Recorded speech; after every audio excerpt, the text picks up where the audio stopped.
abelha, formiga, besouro, barata, grilo, borboleta, mosca. Você sabe do que eu tô falando. Os insetos permeiam a vida na Terra. O que você sabe sobre eles?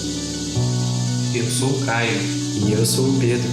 Você está escutando O zumbido do mosquito, o canto da cigarra. a pulga atrás da orelha. Você está escutando Bug Bites, o seu podcast sobre insetos.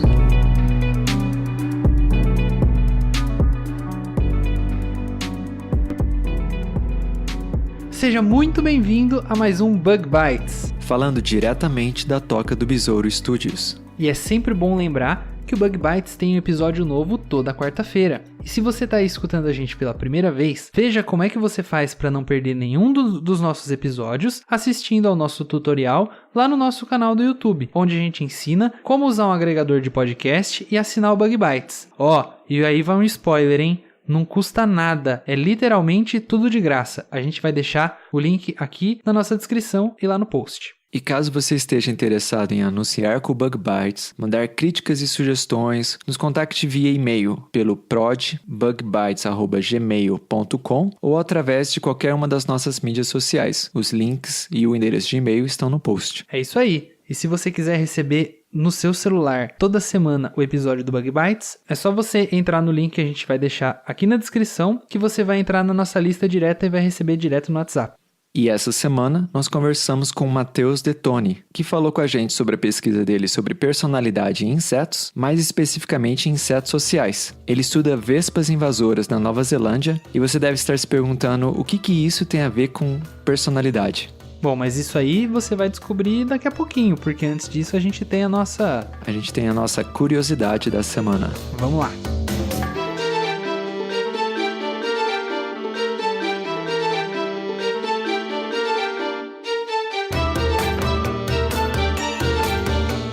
E na nossa curiosidade da semana de hoje, nós vamos falar de por que os diplópodos têm tantas pernas. Os diplópodos, que na realidade são da classe do subfilo Myriapoda. Tecnicamente, os diplópodes eles não são insetos, porque os insetos eles são do subfilo Hexapoda e da classe Insecta, diferente dos diplópodes. Mas eles não deixam de ser muito fascinantes e também de serem estudados por muitos entomólogos. Existem aproximadamente 12 mil espécies de diplópodos descritos. E é bom a gente também lembrar que diplópodos são diferentes de centopeias, né? Que fazem parte de outro grupo, a classe Quilópoda, que também está no subfilo Myriapoda. As principais diferenças são que centopeias, elas geralmente têm antena longa, como um chicote, né? E os diplópodos têm antenas curtas, que são articuladas como se tivesse um cotovelo. Os diplópodos também têm 2 pares de pernas por segmento, enquanto que as centopeias geralmente têm um par. Finalmente, os diplópodos são geralmente detritívoros, enquanto que centopeias, elas são geralmente carnívoras, e elas até possuem 2 presas de veneno, né, como se fosse uma cobra, mas que na verdade são o primeiro par de pernas modificadas. E é importante a gente frisar também, né, que esses foram os primeiros animais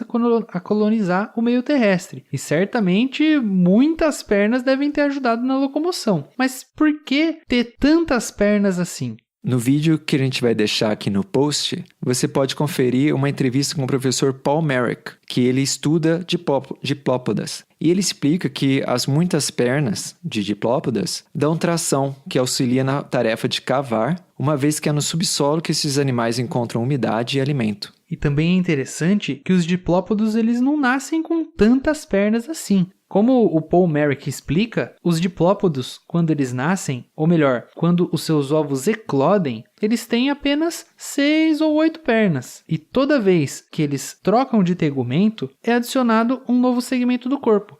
E cada segmento vai ter 4 pernas. Então, teoricamente, Caio, você poderia estimar a idade de um diplópoda baseado no número de segmentos que ele tem. Como se fosse, por exemplo, na árvore, né? Que você vê os anéis que vão sendo adicionados cada vez que a árvore envelhece. Cara, é muito interessante isso. Eu não sabia disso. Esses animais parecem muito interessantes, assim, se a gente for parar pra pensar nesse monte de coisa. Eu não conhecia isso mesmo. Só faltava dizer que diplópoda brilha no escuro, né? Ah, não. Aí você já tá de brincadeira, né?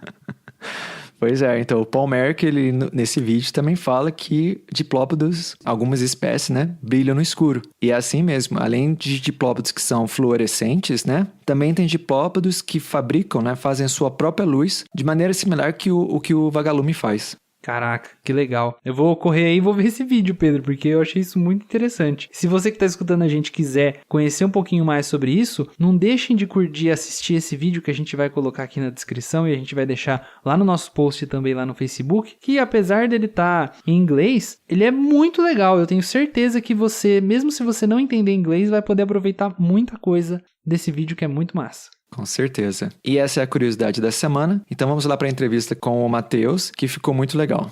Vamos lá. Eu falo tchau para vocês, porque quem foi lá para Nova Zelândia foi o Pedro. Tchau. Na Nova Zelândia, virtualmente, né? Virtualmente. Na verdade, o Matheus estava no Brasil. Não, Pedro. Mas ele estava. Tudo bem.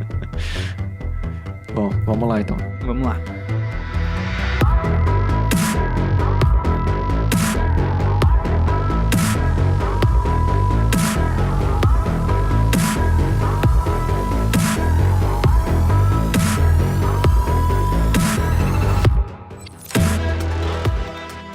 Nessa semana, nós vamos conversar sobre personalidade de insetos, mais especificamente, insetos sociais. E para conversar sobre esse assunto, hoje a gente trouxe o Matheus Detoni, que é atualmente aluno de doutorado lá na Nova Zelândia, e ele estuda um interessante caso de vespas invasoras na Nova Zelândia e como que alguns fatores ecológicos podem mudar ou podem afetar a personalidade dessas colônias. O Matheus, ele se graduou em Ciências Biológicas e fez mestrado em Comportamento e Biologia Animal na Federal de Juiz de Fora, em Minas Gerais. E atualmente, como eu já falei, ele está lá na Universidade de Otago, na Nova Zelândia, fazendo doutorado em Zoologia. E aí, Matheus, tudo bem? E aí, Pedro, tudo ótimo, cara. E você? Tudo certinho. O Matheus, que é um dos nossos ouvintes internacionais. O Matheus, que recentemente esteve em um congresso internacional sobre o estudo de insetos sociais. Isso, exatamente. A sociedade se chama IUCI, né? É uma sociedade científica internacional dedicada, como você disse, ao estudo dos insetos sociais, que aí são formigas, abelhas, vespas sociais, cupins e outros grupos, que se reuniu no Brasil esse ano, lá no Guarujá, em São Paulo, no estado de São Paulo. E eu aproveitei para voltar aqui visitar a terrinha. Vim lá da Nova Zelândia, voei 22 horas para vir aqui no congresso. E aí estive lá, então, nessa última semana. Nossa, muito legal. Fazia já tempo que você estava fora? Ou você veio recentemente? Olha, eu fazia 9 meses que eu já tinha saído do Brasil para o doutorado, né? Então foi a primeira vez que eu voltei, desde que eu saí. Nossa, é bastante tempo, né? É bastante tempo. Dá uma saudade. Sim. E no IUCI, né, a gente estava aqui conversando antes da gravação, né? Você tem essa oportunidade de você encontrar as celebridades do seu campo, né? Como é que foi isso? Com certeza. Eu tenho essa experiência, eu já estou estudando as vespas tem alguns anos já, desde 2011 que eu comecei com estágio, né? Uhum. Nessa área das vespas sociais. Uhum. Então, foi a primeira conferência, o primeiro congresso que eu fui, que foi assim, realmente, principalmente internacional e principalmente dos insetos sociais. Eu já tinha ido em alguns outros mais amplos de zoologia ou mesmo de entomologia, que não tem tanta gente de insetos sociais. Então, a oportunidade que eu tive desta vez foi muito legal, porque foi realmente legal ver pessoas que eu conheço de nome, quando você lê um artigo ou lê um livro e você vê o nome da pessoa no crachazinho, Sim. Ela andando pelo hotel. Sim. E são pessoas, às vezes, que você admira tanto o trabalho delas, que você lê há tanto tempo, que você fica até meio em choque, assim, pra gente que é cientista, acho que é igual ver um estrela de cinema, né? É muito engraçado. Sim, Mas são... Não, pode falar. Não, pode falar. Não, eu ia falar que eu já participei desse congresso e também tive a mesma impressão. Você vê os autores daqueles livros de referência que você usa, né, para sua pesquisa, e eles são bem acessíveis, né? Ao contrário do que talvez a gente espera, né, que sejam pessoas que estão lá no alto do pedestal, né? Mas não, eles são bastante amigáveis, né? Falam bastante, se interessam pelo seu trabalho, é muito legal. Não, com certeza. E eu acho que é natural porque eles são professores, né? Então eles têm alunos deles, alunos próprios, eles estão acostumados a lidar com gente que está começando na carreira. E no final das contas, eu imagino que quando você chega nesse ponto e você vê gente mais jovem, você já enxerga pessoas que daqui a alguns anos vão ser colegas, né? Vão ser Sim. da sua área, que vão ler seus artigos, revisar os seus artigos, seus livros, trabalhar com você.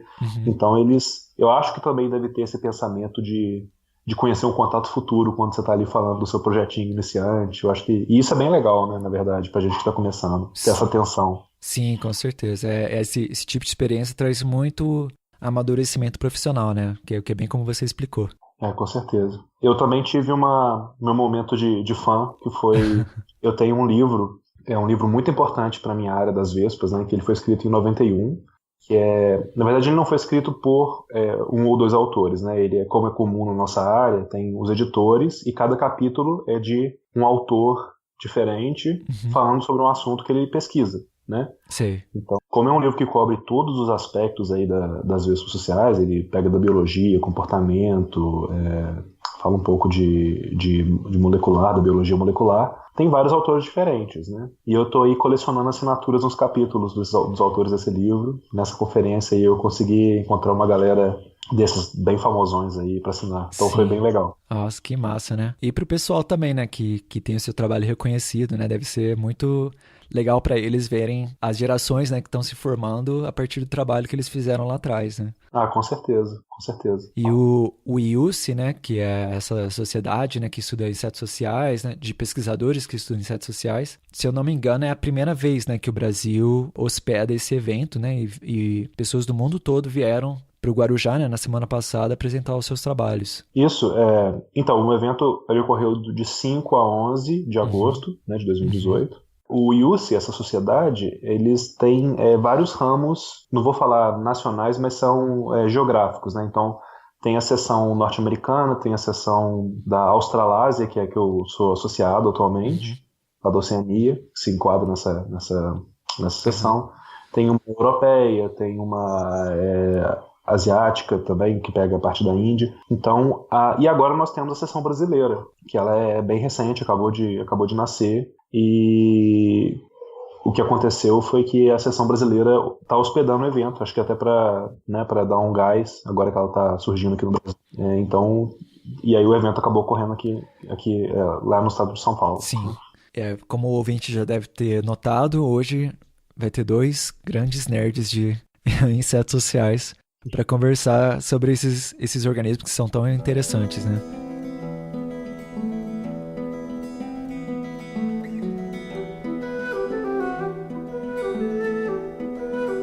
Então, para começar, né, a gente vai hoje falar, né, de personalidade de colônias, né? E acho que seria interessante, antes de a gente já pular para a parte, né, de como que isso acontece, né, a gente definir um pouco, né, quais que são as bases do comportamento social em insetos, né, ou como os insetos sociais se organizam. Então, Matheus, vamos começar falando sobre a divisão de trabalho. Como é que é a divisão de trabalho em insetos sociais e como isso participa da organização social?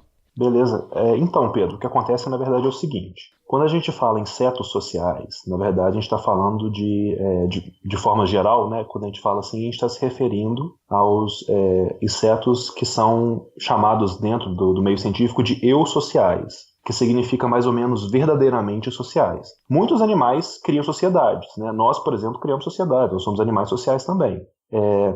Vários mamíferos, várias aves têm sociedades também. Mas os insetos sociais, ou eusociais, eles estão em um nível de organização acima do nosso, acima dos outros animais, no geral. E, assim, tem algumas características que a gente usa para chamar eles de verdadeiramente sociais. Então, de forma bem resumida, o que acontece primeiro, antes de mais nada, tem uma divisão reprodutiva do trabalho, né? Bem marcada dentro das sociedades desses animais. O que isso significa? Nem todo mundo se reproduz. Você vai ter indivíduos que têm o poder da reprodução, eles são capazes de se reproduzir, e você tem indivíduos que são estéreis, que não conseguem se reproduzir, não conseguem botar ovos, né? Porque são insetos, então eles botam ovos.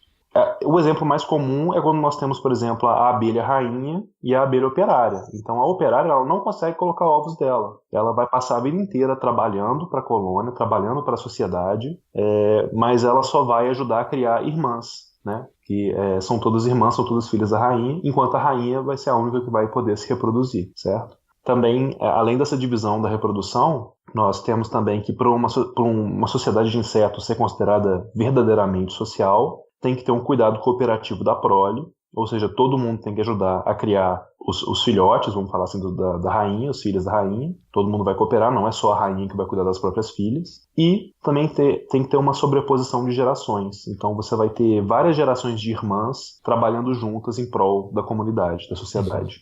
Certo?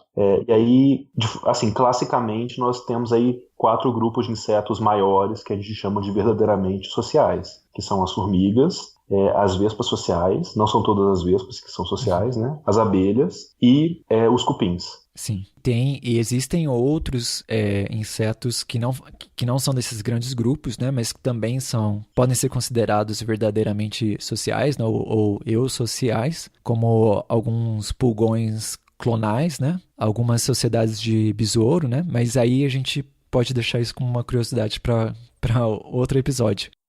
Isso. Na verdade, se eu posso até falar, tem até um grupo de mamíferos eusociais, né? Que é bastante raro, é um animal bem diferente, que são os ratos topeira. Sim. É um animal bem esquisitinho, mas ele tem todas essas características que os insetos sociais têm. Que é muito legal, quem quiser procurar, né, no YouTube e tal. Esses ratos têm até rainha, né? Que é muito legal. Isso mesmo. E a gente não vai entrar hoje nos detalhes, mas essa divisão de reprodutiva, né?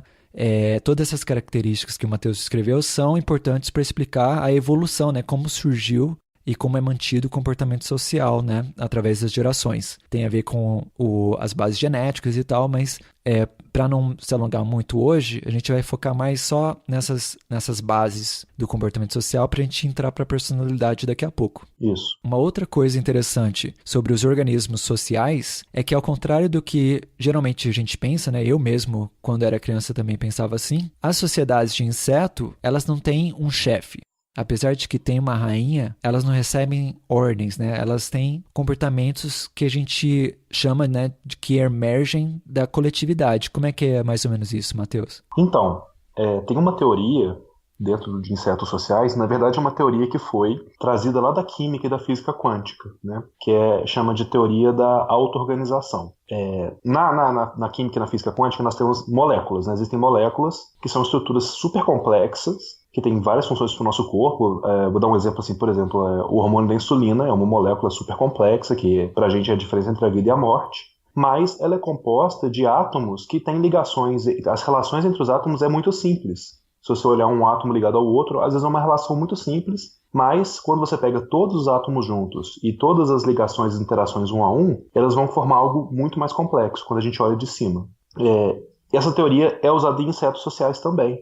Se a gente olhar, as sociedades de insetos, elas são extremamente complexas, são capazes de fazer coisas impressionantes, mas não existe um mandante, não existe a rainha, né, que é muito comum aí nas formigas, nas abelhas, nas vespas. Ela não é ela que manda, não é ela que comanda mesmo. Ela, na verdade, ela é vista muito mais como um recurso valioso, porque ela é ela que se reproduz, é ela que vai garantir as próximas gerações. As operárias, quando protegem a rainha, estão protegendo porque é a rainha que vai aumentar a colônia, criar mais população para ajudar futuramente.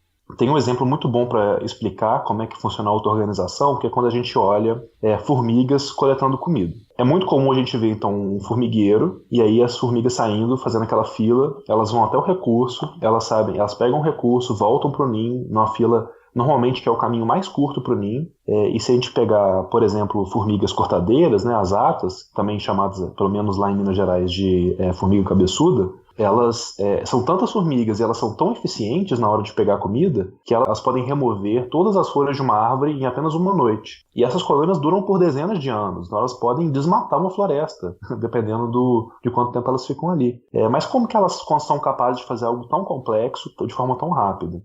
Não é porque tem alguém mandando, falando. Na verdade, o que acontece é, uma formiga, quando chega a hora do dia que ela, por exemplo, no caso das cortadeiras, chega uma hora do dia que a diferença da luz do dia para a noite, ela sabe que é a hora dela ir procurar comida. Então, as formigas mais bravas, vamos dizer, corajosas, elas vão sair do ninho e procurar um recurso. Quando elas acham um recurso, elas são muito boas em se localizar, então elas sabem voltar para a colônia, refazer os passos delas, e na volta, elas vão marcando a trilha dela, o caminho que ela percorreu, com um feromônio, com um químico que elas têm no corpo. Então elas vão esfregando o abdômen no chão, e aquilo vai ter vamos dizer, um cheiro para outras formigas, dizendo que, nesse lugar tem recurso.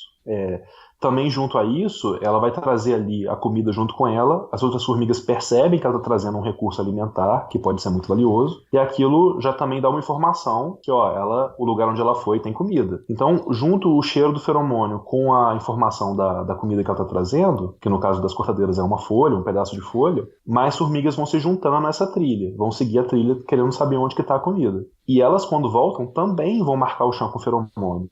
Então, ação positiva, o feedback positivo, e isso, se continuar vindo recurso, o recurso é abundante, isso vai se aumentando, e resulta nesse fenômeno que a gente vê, que é aquela fila enorme de formigas indo e pegando nas folhas e voltando, de forma muito eficiente. E nesse exemplo dá para ver como eu não falei de rainha em momento algum, ninguém manda. Então, assim, o que está causando o fenômeno é só o sucesso da primeira operária que foi buscar comida e encontrou uma comida boa. Se ela fosse e voltasse com nada, provavelmente ninguém ia seguir ela, porque ela não teria ali uma evidência de que ela está fazendo é bom, e ela mesma ia procurar seguir a trilha de uma outra formiga bem-sucedida, ou simplesmente procurar um outro lugar que ela não foi ainda.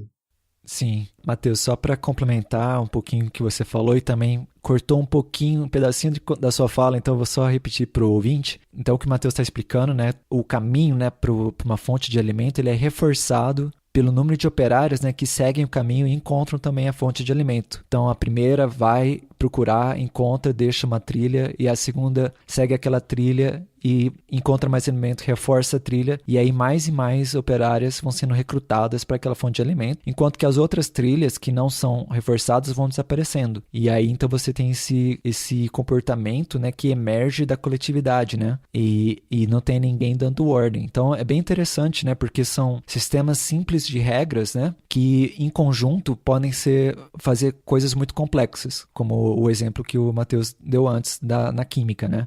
E só para finalizar, né, a gente está aqui falando das sociedades, né, que são consideradas eusociais, né, ou verdadeiramente sociais, né, mas tem um gradiente, né, de organização social que a gente pode encontrar em insetos como vespas, por exemplo, né? Isso, com certeza. Então, na verdade, as vespas, elas fazem parte de um grupo que nós chamamos de himenópteros, né, uma ordem dentro dos insetos. As vespas, elas estão bem próximas na evolução das formigas e das abelhas sociais, né? As vespas são consideradas aí um dos grupos mais antigos dentro dos himenópteros sociais. Os cupins são separados, por isso que eu não estou falando deles. Eles são evolutivamente separados. Mas, então, uma pesquisadora bastante famosa do meio, que é a Mary Jane Weissaberhar, ela criou um modelo que tenta explicar a origem do comportamento eusocial usando as vespas, porque se você olhar todas as vespas que existem, você vai ter desde as vespas que são totalmente solitárias, que não tem nenhum tipo de sociedade, elas vivem a vida inteira sozinhas, e você vai ter níveis que vão aumentando de contato entre os indivíduos até chegar nas vespas eusociais. Então, o primeiro estágio, que é o estágio solitário, seria as vespas que a gente chama de vespas caçadoras, ou que fazem aqueles ninhozinhos de barro que ficam grudados na parede, que ela só vai encontrar com outra vespa na vida dela para se reproduzir, né, no momento da reprodução. Depois ela vai criar aquelas casinhas de barro, colocar os ovos ali dentro e vai pegar uma presa, né? Tem grupos aí que são famosos por pegar aranhas, por exemplo, bem maiores do que a própria vespa, jogam a presa dentro do ninho com os ovos, e aí quando o ovo se abrir, a larva que vai sair de dentro vai comer a presa que a mãe colocou muito tempo atrás, vai se desenvolver, vai virar uma vespa adulta e vai sair. Então não tem nenhum tipo de sociedade ali. O que esse modelo dessa pesquisadora diz é que em algum momento evolutivamente as vespas foram percebendo que foi... Quando eu falo percebendo assim, né, tem muita aleatoriedade envolvida, as coisas acontecem e às vezes é uma coisa muito boa para todo mundo envolvido no meio. Então, em algum momento, elas começaram a dividir, por exemplo, buracos no chão, onde elas colocavam as presas e os ovos, e aí não tinha nenhuma divisão reprodutiva, todo mundo colocava ovos, todo mundo levava presas. Só que aí, por exemplo, se uma vespa não teria sucesso na hora de pegar uma boa presa, mas a outra teve, as larvas de um poderiam comer a presa da outra e todo mundo teria sucesso. Isso, com o tempo, vai se misturando com aquele conceito que a gente falou antes da filha que vai nascer ali também trazer presas para ajudar a mãe, e isso vai, ao longo do tempo, vai evoluindo e até chegar num sistema que depende dessa colaboração entre mães e filhas. Quando esse sistema depende da colaboração, você vai ter vespas que são muito boas em caçar alimento e outras que não são tão boas assim em caçar. Ou vespas, por exemplo, que são reprodutoras muito eficientes, então colocam vários ovos e não deixam as outras colocarem ovos. Tem até vespas que se alimentam dos ovos das outras e vão só se aproveitar das presas trazidas por outras, pelas suas irmãs ou pelas suas filhas de outra geração. Esse sistema foi evoluindo até chegar no momento que você vai ter uma vespa que só se reproduz e uma que só pega alimento para ela. E não entrando em detalhe, porque isso é bastante complexo, graças à genética do grupo, graças à genética das vespas, para elas vale a pena, evolutivamente falando, ajudar uma mãe a criar as filhas, porque muitas vezes as irmãs são mais próximas geneticamente do que a mãe é da filha. Então, evolutivamente, quando uma irmã ajuda a outra, quando uma irmã ajuda a mãe a criar mais irmãs, ela está ajudando que os genes dela sejam carregados para frente na evolução. Então, esse sistema foi se refinando até que você chega num ponto que você vai ter castas, né, de operárias, vespas operárias, que nem podem se reproduzir. Elas nem têm a opção de se reproduzir. O ovário dela simplesmente está atrofiado, ele já não existe mais, ou existe só o vestígio. Então, elas só ajudam nas tarefas do ninho, que é construir ninho, cuidar das irmãs, pegar comida, defender o ninho de intrusos, que aí seriam as vespas que a gente chama de verdadeiramente sociais, né, que a gente tem por aí. E também esse sistema também é presente nas formigas e nas abelhas de forma mais evidente. E aí nessas diferentes transições, né, você vai tendo sociedades que são até chamadas, né, de quase sociais, né, e tem toda uma terminologia que talvez seja um pouco controversa, né, porque é bem arbitrária, né, mas ela ilustra, né, esses diferentes estágios, né, da evolução social. E só para dar uma referência dos conceitos que o Matheus utilizou, essa hipótese, né, de evolução de comportamento social é considerada como kin selection, né, que é a seleção de parentesco. Isso, exatamente. Que também é uma hipótese que tem muito debate hoje sobre Sim. a real importância dela, né? É bem polêmica, né? Tem bastante debates, o que daria também um episódio muito legal se a gente for falar, né, de seleção de grupo, seleção de parentesco, mas a gente vai deixar o gostinho pro ouvinte, se ele quiser dar uma olhadinha ou então esperar o próximo episódio que a gente for falar sobre esse assunto.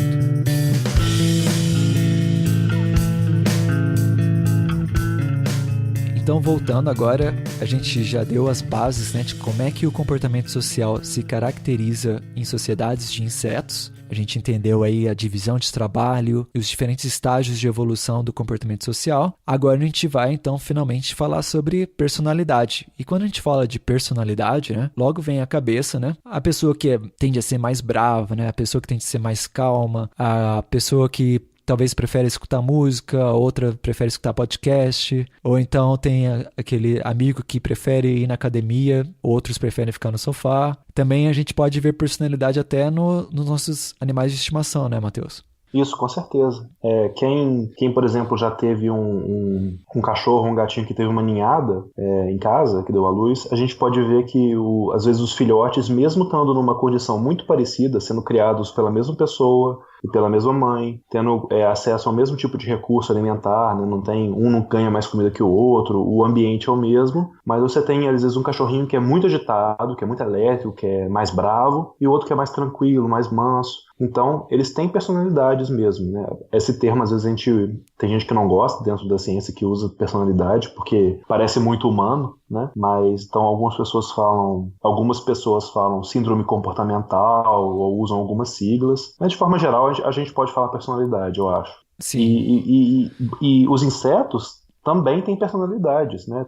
Assim como os mamíferos, como os outros animais, eles também têm a sua personalidade. Exatamente. Para distinguir a personalidade de outros fenômenos, né, é importante salientar que indivíduos podem utilizar recursos de maneiras diferentes ou estar em lugares diferentes, né, que vão causar algumas diferenças em comportamento, que podem também ser devidos ao gênero do inseto ou características morfológicas. Mas o que a gente está falando hoje na síndrome comportamental são indivíduos que exibem uma variação de comportamento que não é explicada somente por sexo ou somente por uma classe de idade ou lugar ou tempo onde está morando. Isso, exatamente.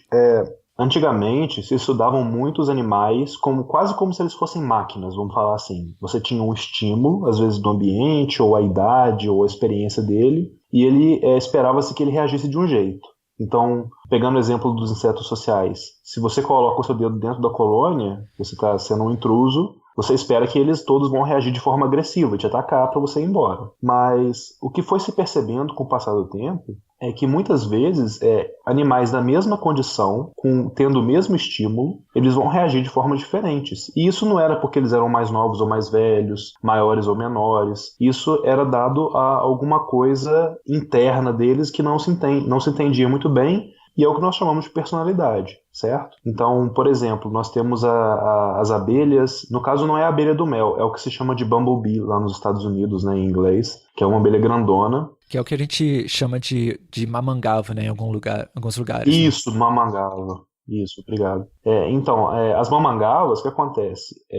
Você tem uma variação de tamanho muito grande com abelhas da mesma idade. Então, as operárias, elas podem ser pequenininhas ou bem grandonas. Na natureza, a gente só costuma ver as grandonas, porque elas são muito boas em pegar comida. Então, normalmente, elas se especializam em pegar comida no ambiente e levar para o ninho. Enquanto as menores, elas vão ficar no ninho cuidando da rainha, cuidando dos filhotes, e elas não vão sair muito. Isso não é personalidade, isso acontece por uma diferença de tamanho, porque o tamanho desses animais tem uma influência no quão bem eles vão fazer cada tarefa. Só que se a gente pegar só as abelhas grandes, só as mamangavas grandes, por exemplo, você vai ver que algumas têm, por exemplo, uma preferência de só ir em um tipo determinado de flor, enquanto outras procuram vários tipos de flores diferentes. E isso não é por causa do tamanho, não é por causa da idade, às vezes não é por causa da qualidade da flor, né? Porque elas vão pegar o néctar e tem flores que têm muito mais néctar do que outras, né? Às vezes uma espécie é melhor. Mas, às vezes, a gente consegue ver uma abelha indo na mesma espécie, uma espécie que às vezes nem é tão boa, mas ela sempre vai na mesma espécie ou sempre na mesma cor, e isso não tem uma explicação clara do ponto de vista do ambiente, ou da genética, ou da idade. É uma questão interna daquele indivíduo, é uma questão de personalidade. Então, hoje em dia, estuda-se muito isso para entender o que causa personalidade. Mas a gente sabe que, em alguns contextos, a personalidade pode ser muito boa, evolutivamente falando. Ela pode trazer várias vantagens para o indivíduo. Então, talvez seja um mecanismo que surgiu para trazer vantagens em cenários diferentes, né? Sim.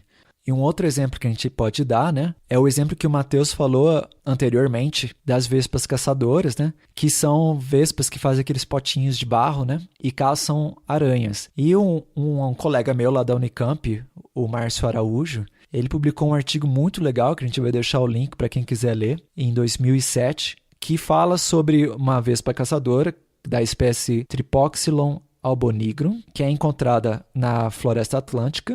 E ele percebeu que para o mesmo grupo de vespas, que também não variam em idade, não variam em gênero, elas tinham preferências diferentes pelo tipo de aranha que elas caçavam. E é interessante porque geralmente a gente fala de nicho alimentar, né? Quando a gente tem uma coleção do que aquela espécie se alimenta.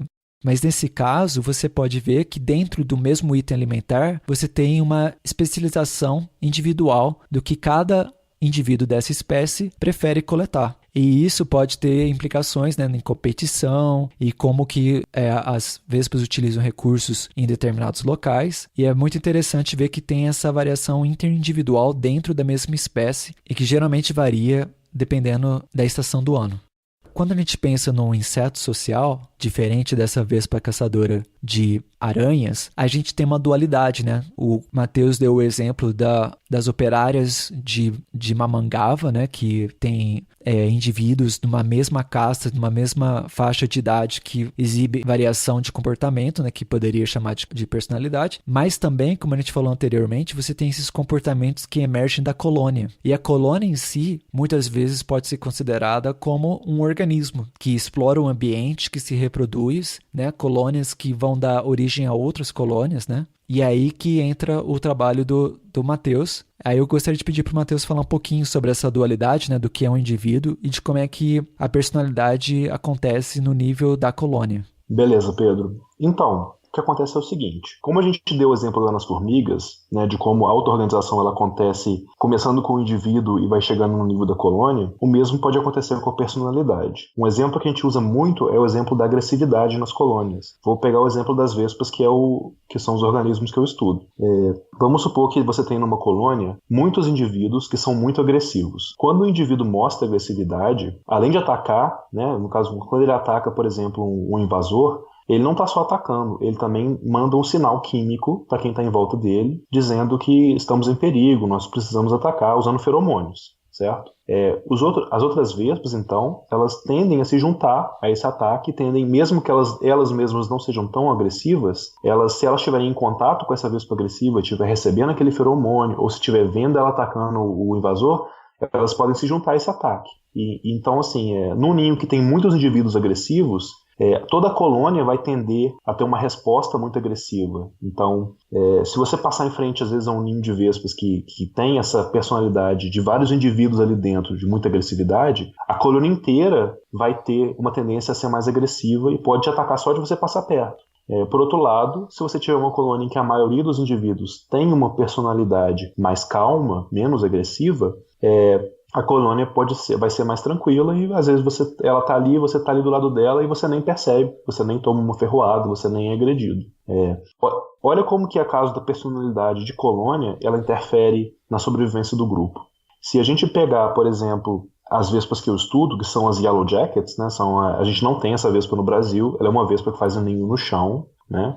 Elas vêm da Europa e da Ásia originalmente. Lá elas têm vários predadores, então ursos, por exemplo, ou texugos que vão cavar os ninhos para tentar comer as larvas das vespas. Quando você tem um predador, é importante você ser agressivo para você se defender. Se você é muito agressivo, o predador, às vezes, vai tanta vespa em cima do predador que ele vai desistir e vai embora, porque não compensa atacar aquele ninho.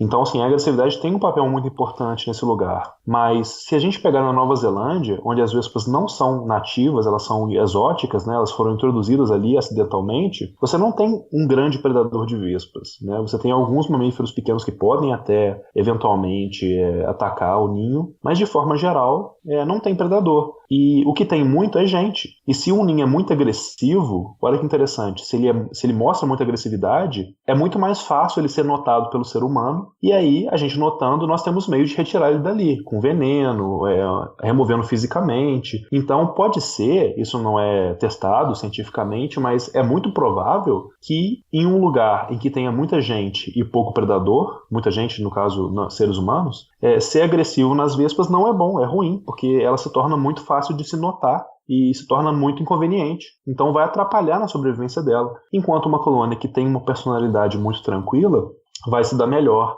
quando estiver muito próximo dos seres humanos, porque não vai ser nem notado. Sim. E aí tem uma outra vantagem e desvantagem, né, que a gente gostaria de perguntar, que é essa agressividade, né, que é direcionada a um predador, né, a um inimigo natural, ela pode também ser direcionada a colônias competidoras? Então, Pedro, pode sim. Isso aí já é uma outra implicação da agressividade, né, que a gente está tentando, que no meu doutorado estou tentando estudar. O que acontece? As vespas, elas precisam de coletar muitos recursos ao redor do ninho para poder alimentar e cuidar da colônia.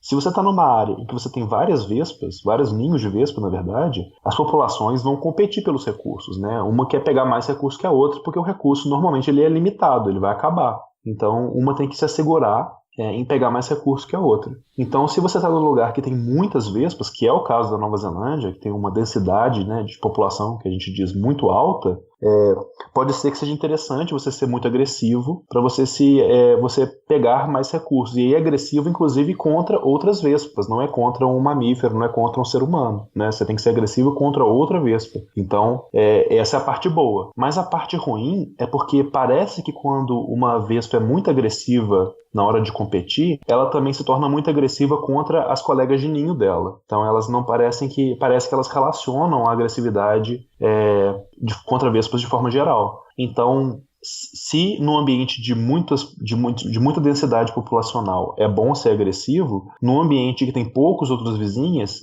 uma colônia muito agressiva pode não ser tão bem sucedida, porque vai ter muita luta entre companheiras de ninho, que pode comprometer a sobrevivência do ninho, quando essa agressividade não é necessária na hora de competir, por exemplo. Sim. Nossa, que interessante. Até me lembra um pouquinho, né, do caso de formigas argentinas, né, que são invasoras, né, por exemplo, na Califórnia, né, nos Estados Unidos, e elas formam aquelas supercolônias, né. Aí, no caso delas, o que acontece é o contrário, né, elas perderam a capacidade de reconhecer outras colegas que não sejam do mesmo ninho, né, da mesma espécie, e elas começam a formar supercolônias, né, uma conectada à outra. Ninguém agride ninguém. Só que aí você acaba tendo um problema da variabilidade genética, né, que todas as colônias são iguais, né, começam a ficar muito parecidas, né. Não sei se você tem familiaridade com esse exemplo. Tenho sim. A gente leu alguns trabalhos sobre isso, na verdade, na hora de escrever o meu projeto. Ah, legal. A formiga argentina, então, né, que é um problema em vários países, ela é uma espécie invasora, assim como a Yellow Jacket também é uma espécie invasora na Nova Zelândia. E isso sempre cria um cenário bem complexo, né, para controle, porque você tem todos esses fatores que não ocorrem no seu habitat natural, né? Então é difícil você encontrar uma estratégia que vai conter essas novas características que estão se expressando, né?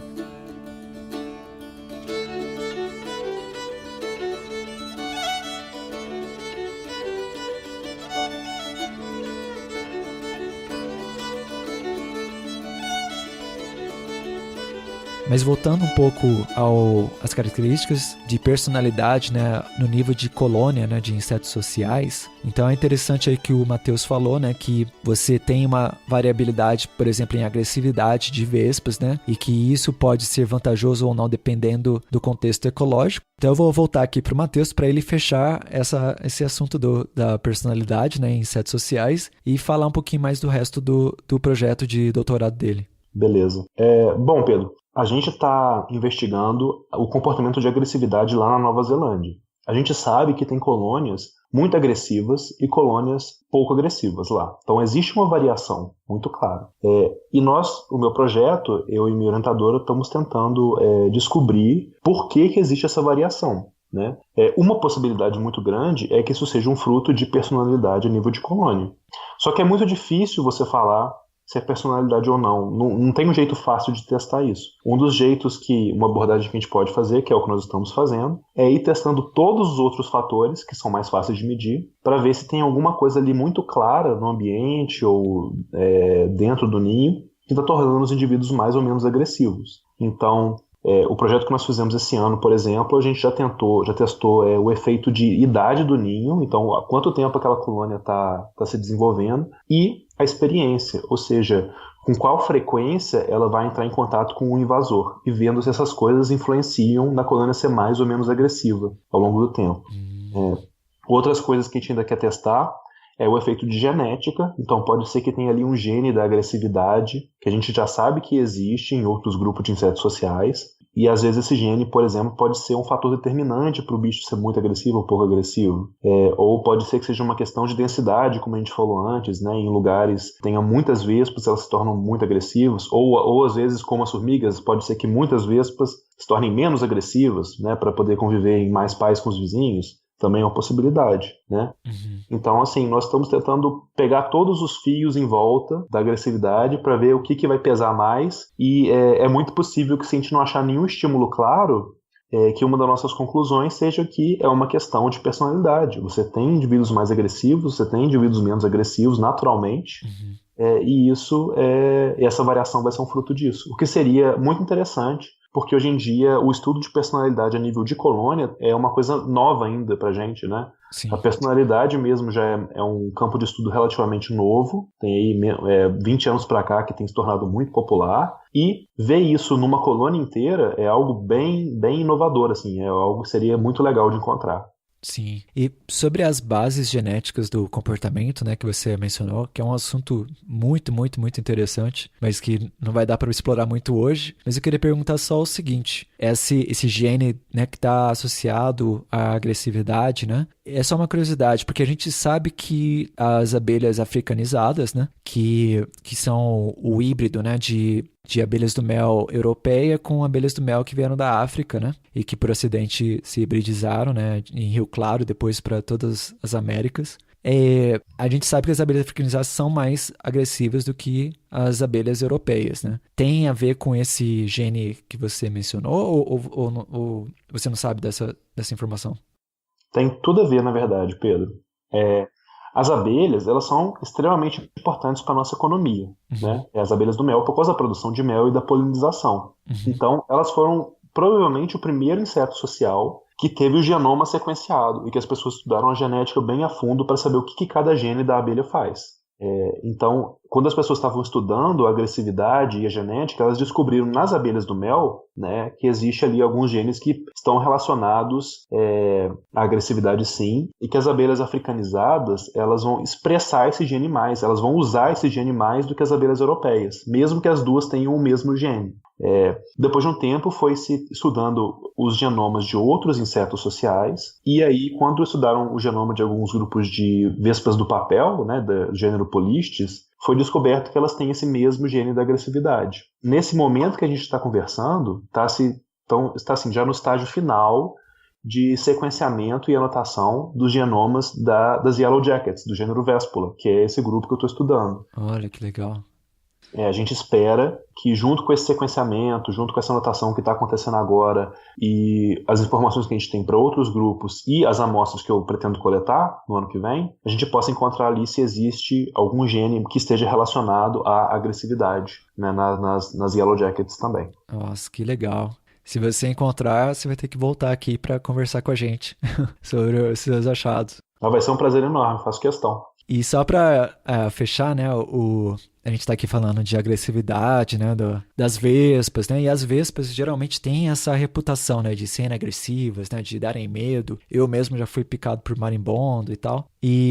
Mas a sua orientadora, né, a orientadora do Matheus, que é uma pessoa super, super, super competente, ela é uma das maiores disseminadoras do movimento de amor às vespas. Como é que funciona, Matheus? Então, Pedro, de fato, a minha orientadora, né, a doutora Jenny Yant, né, ela é nascida nos Estados Unidos, agora está trabalhando e atuando lá na Nova Zelândia, morando lá. Ela adora as vespas, ela tem realmente esse amor muito grande pelo grupo, e eu sempre gostei muito. A gente vai perdendo medo quando a gente vai trabalhando, e agora eu tenho um carinho muito grande pelo grupo de verdade. Agora, o que é muito engraçado é o seguinte, a gente não chegou a comentar, mas eu falei que as vespas são invasivas na Nova Zelândia. Né, elas não são de lá. E lá elas são um dos piores casos de invasão biológica da história da humanidade. Elas causam um prejuízo enorme para a natureza, para os animais nativos, para a sociedade, para a saúde. Tem até um cálculo de quantos milhões de dólares neozelandeses elas custam por acidentes de estradas, de uma vez para entrar no carro e aí as pessoas ficarem desesperadas e bater o carro. Então, assim, Vixe. Eu nunca vi, eu não tenho notícia de um povo que... As pessoas não costumam gostar muito de vespas e marimbondas de forma geral, mas lá na Nova Zelândia é uma coisa inacreditável. As pessoas têm um ódio pelo grupo que não dá para entender. No congresso que eu fui semana passada, um dos outros pesquisadores lá da Nova Zelândia, que trabalha ele está tentando achar um jeito de controlar essas populações lá. Ele falou no congresso que só existe uma pessoa na Nova Zelândia que não quer que todas as vespas morram e é a minha orientadora. Agora eu arrisco dizer que tem pelo menos duas, que eu tô me incluindo nesse aí também. Pois é, mas é assim, a gente até entende, né, como é um problema, né, uma espécie invasora que tá causando, né, não tem competidores naturais, né, tem toda essa essa relação, né, que existe quando uma espécie nova chega a um novo ambiente, né, sem competidores, sem predadores, né, que podem causar um estrago e pode realmente construir esse medo, né, essa preocupação sobre o organismo e como parar, né, como controlar o organismo, já que não existem limitações naturais, né, para o crescimento dessas populações. A mesma coisa, né, quando essas abelhas africanizadas que a gente mencionou antes, né, quando chegaram nos Estados Unidos, também causaram um grande medo, né, uma grande preocupação nacional, porque muita gente tinha sensibilidade ali à picada de abelha, né, tinha reações alérgicas. Mesma coisa também com a outra espécie invasora que a gente falou em outro episódio, né, que são as formigas lava-pé, que também chegaram lá no Alabama e foram se espalhando e causando muito medo, muito pavor, né, por causa da dor que ela causa com a ferroada, né, com as reações alérgicas, mas que na medida do tempo vai se vendo que o medo ele é mais exacerbado do que o problema real, né? Eu imagino que posso estar incorreto nisso, você me corrige, Matheus, mas imagino que na Nova Zelândia também, né, o medo fica muito exagerado e aí você precisa de educação, né, de programas para informar o povo, né, de quais são os riscos reais e como se proteger também, né? Sim, com certeza. A gente até, muitas vezes, como a gente está sempre procurando ninhos para estudar, muitas vezes a gente acha ninhos que eles estão ali e as pessoas nem estão vendo, não estão fazendo mal a ninguém. E as pessoas, quando a gente fala que tem um ninho ali, elas desesperam, querem que tire na hora. Então você vê, ele estava ali, não estava incomodando as pessoas, não estava causando mal, não estava ferroando ninguém, mas se elas sabem que está ali, elas querem que tira, né? E quando as pessoas às vezes têm menos instrução, um método lá na Nova Zelândia muito comum de controle caseiro assim, é ensopar o ninho com querosene e algumas vezes botar fogo. Então tem muita gente que perde casa, as casas estão de madeira, o fogo vai se espalhando, bota fogo na mata, cria incêndios domésticos, porque está querendo tirar um ninho que muitas vezes nem é esse perigo todo e por uma falta mesmo de instrução. Então, uma das nossas funções é justamente mostrar para as pessoas a real dimensão do problema e também indicar para elas qual é a melhor forma de controlar caso elas queiram realmente que seja retirado o ninho, que muitas vezes também é necessário, porque também tem um problema de saúde pública envolvido, né? Sim. Muito legal, Matheus. Então esse foi o nosso episódio sobre personalidade de insetos sociais. A gente agradece bastante o Matheus pela disponibilidade de falar com a gente sobre esse assunto. O Matheus que certamente a gente vai convidar novamente para vir ao Bug Bites para conversar sobre essa experiência, né, de fazer o doutorado no exterior, que é um assunto muito legal. Mas por hora a gente fica por aqui. Muito obrigado, Matheus. Você quer dar algum recado, deixar o seu contato? Pedro, eu que agradeço a oportunidade de poder vir aqui falar com vocês. Queria deixar aqui também meu elogio, que eu conheci o trabalho de vocês por disseminação nos grupos de entomologia, no Facebook. É um trabalho super importante de conscientização, né, de educação científica, e que vocês fazem de uma forma muito boa. Então, assim, obrigado mesmo de dar essa oportunidade. Se as pessoas quiserem me encontrar, eu posso deixar o meu e-mail da universidade aí vocês podem publicar? Eu posso deixar com vocês? Pode, a gente publica junto com o post. Isso, e aí eu tô aberto se as pessoas quiserem entrar em contato para tirar alguma dúvida ou para, às vezes, para trazer aí alguma oferta, qualquer coisa, uma outra oportunidade, eu tô completamente aberto, as pessoas são mais que bem-vindas. Muito legal. Então é isso. Muito obrigado, Matheus. Muito obrigado à audiência e a gente vai agora para os recados finais do episódio. Até mais. Tchau. Valeu. Tchau.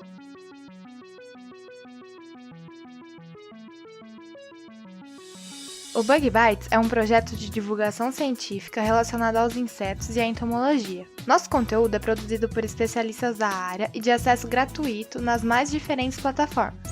O apoio de nossos ouvintes é muito importante. Se você gosta do nosso conteúdo, considere apoiar esse projeto. A partir de R$5 mensais, você pode apoiar o Bug Bites na plataforma Padrim.